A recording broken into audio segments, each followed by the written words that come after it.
ইসরায়েলকে এড়িয়ে মার্কিন প্রেসিডেন্টের মধ্যপ্রাচ্য সফর, যেখানে সিরিয়ার ওপর থেকে নিষেধাজ্ঞা প্রত্যাহারের পাশাপাশি ইরানের সঙ্গে পরমাণু চুক্তির আলোচনায় অগ্রগতির ঘোষণা দেন ডোনাল্ড ট্রাম্প। আর এতেই যেন সব ক্ষোভ গাজাবাসীর ওপর উগরে দিচ্ছেন ইসরায়েলি প্রধানমন্ত্রী নেতানিয়াহু। ট্রাম্পের 4 দিনের মধ্যপ্রাচ্য সফরে গাজায় প্রাণ হারিয়েছেন 3.5 শতাধিক ফিলিস্তিনি। গেল দুদিন প্রাণহানি ছাড়িয়েছে শতকের ঘর। এতে 2023 সালের 7 অক্টোবর যুদ্ধ শুরুর পর নিহত অন্তত 53,000। ইসরায়েলি গণমাধ্যম মারিভের প্রতিবেদনের তথ্য, শুক্রবার প্রতি 4 মিনিট পরপর একবার বিমান হামলা চালিয়েছে আইডিএফ।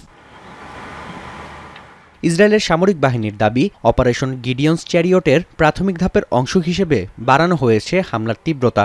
মূলত গাজা উপত্যকা পুরোপুরি দখলের জন্য পরিচালিত হচ্ছে এই অভিযান, যা চলবে হামাস নির্মূল না হওয়া পর্যন্ত। এদিকে হুতিদের হামলার জবাবে শুক্রবার ইয়েমেনের হোদেইদা ও আস-সালিফ বন্দরে হামলা চালিয়েছে ইসরায়েল। এ সময় 15টি ফাইটার জেট নিক্ষেপ করেছে 30টি বোমা। প্রাণ হারিয়েছেন বেশ কয়েকজন। ইসরায়েলি প্রধানমন্ত্রীর দাবি, এটি কেবলই শুরু। হুতি প্রধানকে হত্যার হুঁশিয়ারিও দেন তিনি। אנחנו לא מוכנים לשבת בצד ולתת לחות'ים לפגוע בנו. אנחנו נפגע בהם הרבה יותר, כולל בהנהגה שלהם, כולל בכל התשתיות שמאפשרות להם לפגוע בנו. אנחנו יודעים גם שהחות'ים זה סימפטום. 10 লাখ গাজাবাসীকে লিবিয়ায় স্থানান্তরের পরিকল্পনায় কাজ করছে ট্রাম্প প্রশাসন। সম্প্রতি এমন প্রতিবেদন প্রকাশ করে হইচই ফেলে দিয়েছে এনবিসি নিউজ। মার্কিন গণমাধ্যমটির দাবি, ফিলিস্তিনিদের গ্রহণের বিনিময়ে আটকে রাখা কয়েক বিলিয়ন ডলার তহবিল ছাড়ের প্রস্তাব দিয়েছে যুক্তরাষ্ট্র। মার্কিন প্রেসিডেন্ট জানান, ক্ষুধার যন্ত্রণা ভোগ করছে অসংখ্য ফিলিস্তিনি, তাদের সহায়তা প্রয়োজন।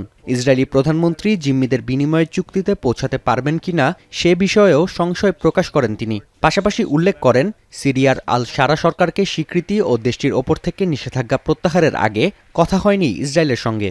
Well, we're going to see what happens. I think a lot of good things are going to happen over the next month, and we're going to see. We have to help also out the Palestinians. You know, a lot of people are starving on Gaza, so we have to look at both sides. But we're going to do a good job. Bonjour mesdames et messieurs. জাতিগত নিধনের অংশ হিসেবে গাজায় হামলার তীব্রতা বাড়িয়েছে Israel, এমন অভিযোগ জাতিসংঘ মানবাধিকার প্রধানের। অন্যদিকে ফরাসি প্রেসিডেন্টের দাবি, উপত্যকার পরিস্থিতি অসহনীয়। La Première ministre sans doute nous a exposé évidemment ses craintes et les grandes difficultés qui sont les siennes, les attaques quotidiennes et les ingérences quotidiennes, la situation en Transnistrie. Et l'Union européenne continuera de la soutenir et nous continuerons aussi le soutien bilatéral sur les questions de sécurité, de cyber. এদিকে 1 দশকের বেশি সময় পর আরব সম্মেলনের আয়োজক Iraq. রাজধানী বাগদাদে অনুষ্ঠেয় সম্মেলনের আলোচ্য বিষয় গাজা পুনর্গঠন ও ফিলিস্তিন ইস্যু। নাফিয়া আরমান মনন, এখন বিশ্ব। মাঠের অলরাউন্ডার আমি, আর ঘরের allrounder Taylux. Taylux toilet cleaner, clean মানেই টাইলক্স।